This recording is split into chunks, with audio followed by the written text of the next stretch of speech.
एक डिस्क्लेमर, ये video facts और डेटा पे बेस्ड एनालिटिकल ब्रेकडाउन है, कोई रैंडम ओपिनियन या रैंट नहीं है। सो होल्ड योर हॉर्सेस, पहले पूरा वीडियो देखें, फिर अपनी जजमेंट बनाएं। Millions of impoverished Indian students spend years grinding for national exams like NEET and SSC. For them, it is the only viable ticket out of poverty. But an entrenched system of paper leaks means wealthy families can simply bypass the struggle and buy the answers, stealing those futures out from under them. Frustration finally boiled over on June 6th. Students converged on Jantar Mantar for a massive, peaceful protest, demanding the government hold someone accountable. The momentum shifted on June 28th, when the renowned activist Sonam Wangchuk arrived at the site and initiated a hunger strike right alongside the students. As the weeks dragged on, the government found itself caught in a trap. They could not risk a famous, award-winning activist dying of starvation on camera in the nation's capital. They refused to fire the education minister, knowing it would broadcast political weakness. And sending the police to forcibly drag away a peaceful 60-year-old Nan would guarantee a massive public backlash. Then, on July 15th, an obscure public interest litigation, a type of legal petition meant to protect broad public rights, was filed in court. It requested immediate medical intervention for Wangchuk. But strangely, it was filed by a private lawyer who had absolutely zero connection to Wangchuk, his family, or the protest. The very next day, the court issued its order. It stated that Wangchuk did require medical monitoring, but it strictly authorized health checks on site. The ruling completely omitted any authorization to remove him from the protest grounds. The state immediately seized on this benign medical monitoring order. They used it as the legal cover needed to dismantle the protest entirely, setting a covert tactical clock in motion.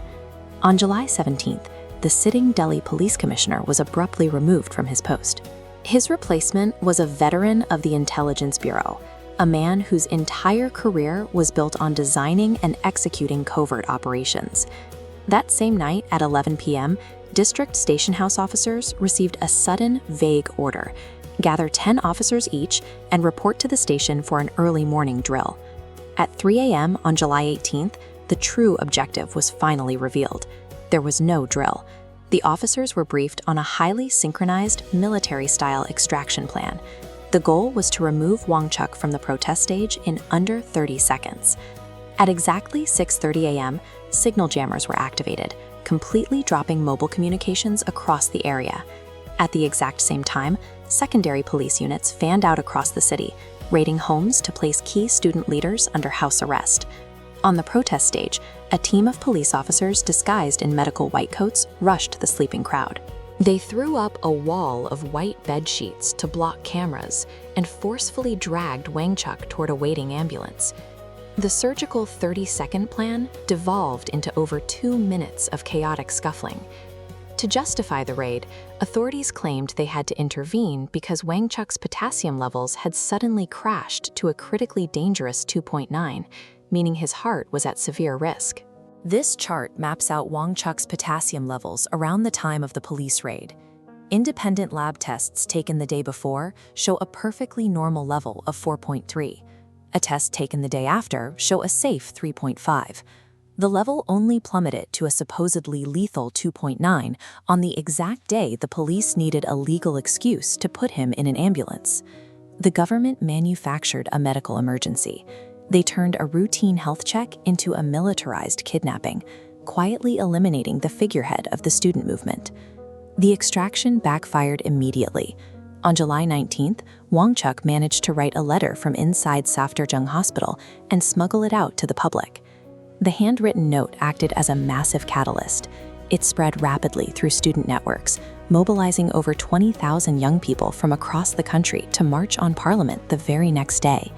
The state launched a heavy digital counterattack.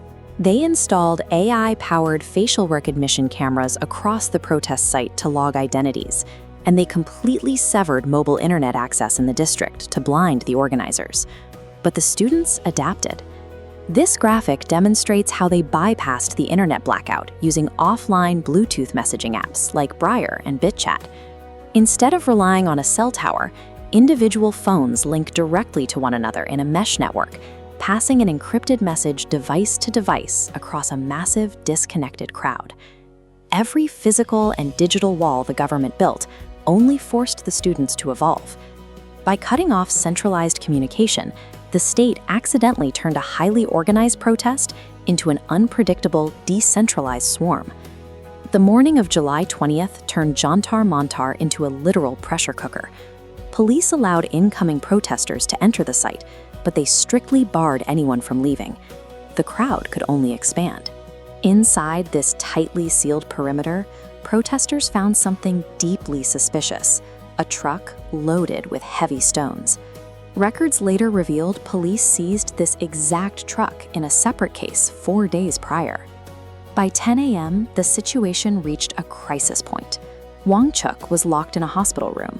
The key student organizers were under house arrest or simply lost in the sudden communication blackout. The massive crowd realized they were standing shoulder to shoulder with no leadership. Frustrated and unguided, the swarm began moving at 11 a.m. They started physically pushing through the dense, multi-layered police barricades, determined to march on Parliament. The police responded with overwhelming force. They unleashed tear gas into the crowds and initiated a severe lathi-charge. Officers were filmed illegally striking unarmed, seated students above the waist, breaking bones in the process. When the dense smoke finally cleared, the very heart of the world's largest democracy looked exactly like a broken battleground. The state proved it has the sheer capability to execute a flawless, minute-by-minute covert operation to crush a student protest. Yet it lacks the intent to use that same power to stop the multi-billion rupee exam mafias currently stealing the futures of India's youth. Thanks for watching. Please like, share, and subscribe for more. Jai Hind, Khuda Hafiz.